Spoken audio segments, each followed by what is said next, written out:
Kilo gravy வைக்கிறதுக்கு 1 kilo chicken எடுத்துகிட்டு வந்திருக்கு. அதுக்கு தேவையான பொருட்கள் சொல்லு மேரி. 1 கிலோ சிக்கன், 4 தக்காளி, சொல்லு 1 ஸ்பூன் சீரகம், சோம்பு 1 ஸ்பூனு, 1 ஸ்பூன் கசகசா, ஒரு 20 வெங்காயம், ஒரு நல்லெண்ணெய் ஒரு 100, பட்டை கிராம்பு எல்லாம் ஒரு ஒரு பாக்கெட்டு, கரம் மசாலா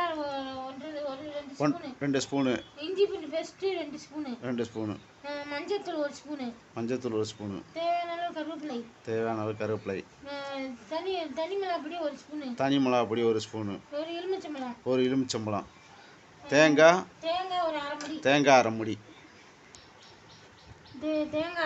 தேங்காய் அரைக்கிறது, தக்காளி அரைக்கிறது, வெங்காயம் அரைக்கிறது, சோம்பு கசகசா அரைக்கிறது.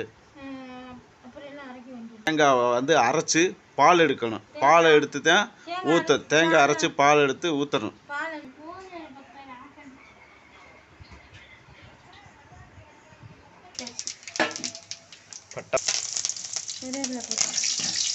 வெங்காயம் போட்டாச்சு. இஞ்சி பூண்டு பேஸ்ட்டு போட்டு வதக்கிட்டு இருக்காங்க.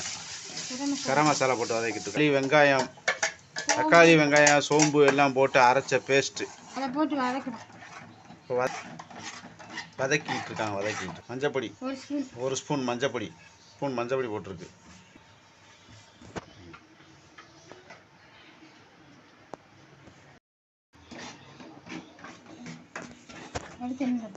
கிரேவி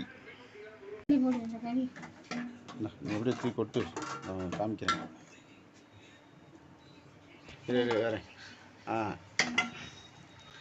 கறியை 1 கிலோ போட்டு வதக்குறோம்.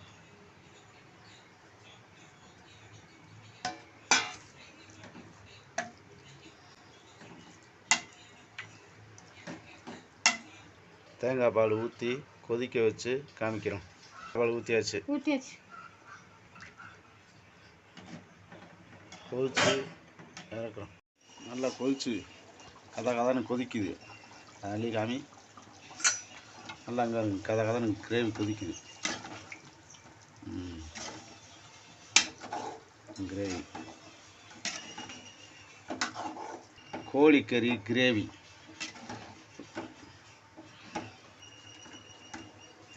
கிரேவி ரெடி ஆயிடுச்சு. இட்லி, தோசை, சப்பாத்தி எல்லாத்துக்கும் வச்சு சாப்பிடலாம். கிரேவி நல்லா கொதிச்சிருச்சு. அவ்வளோதான், இறக்க போகிறோம்.